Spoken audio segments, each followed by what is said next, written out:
పోడు భూమిలో లొల్లి రాచుకుంది.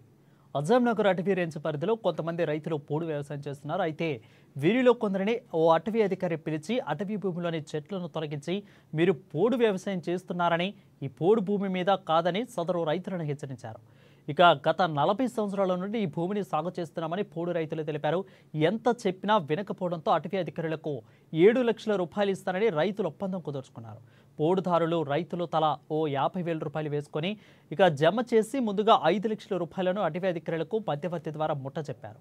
ఒప్పందం ప్రకారం మిగతా 2 లక్షల రూపాయలను ఇవ్వకపోగా ఆగ్రహించిన అటవీ అధికారులు తన సిబ్బందితో కలిసి పోడు వ్యవసాయదారుల మీద విచక్షణరహితంగా దాడి చేశారు.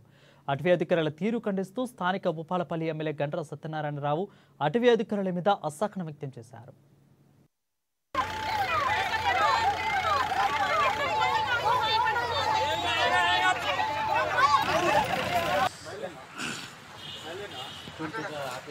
విచ్చలవిడిగా 150 మందిని తీసుకుని ఆజంనగర్ నాగారం ప్రాంతంలో గత 40-50 సంవత్సరాల నుంచి ఓటు చేసుకుని దున్నుకున్నటువంటి భూముల మీద దాడులు చేసి మైలను కొట్టి స్పృహ తప్పి పడిపోవడం జరిగింది. దీన్ని తీవ్రంగా ఖండిస్తున్నాం.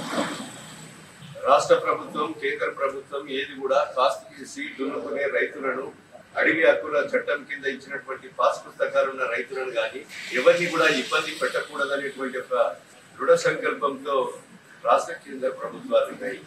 రాష్ట్రం కానీ కేంద్రం కానీ మంత్రులు అదే విధంగా అధికారులు కూడా ప్రజల కొరకే ఉన్నారు.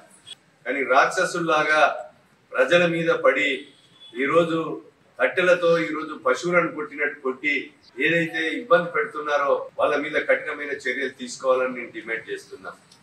ఈ డిఎఫ్ఓ గారు కావాలని గత 40 సంవత్సరాల నుంచి భూములు దున్నుకునేటువంటి రైతులకు బోర్లున్నా, మోటార్లతో నడుపుకుంటున్నా, కరెంటు శాంక్షన్ ఇచ్చినా ఆ కరెంటు పోల్లను వేయనీయకపోవడం, వైర్లు ఇగ్గనీయకపోవడం, అదేవిధంగా కొత్తగా నీటి సమస్య కొరకు బోర్లు వేసుకుందామంటే వేయనీయకపోవడం అతి దారుణంగా ప్రవర్తిస్తున్నాడు.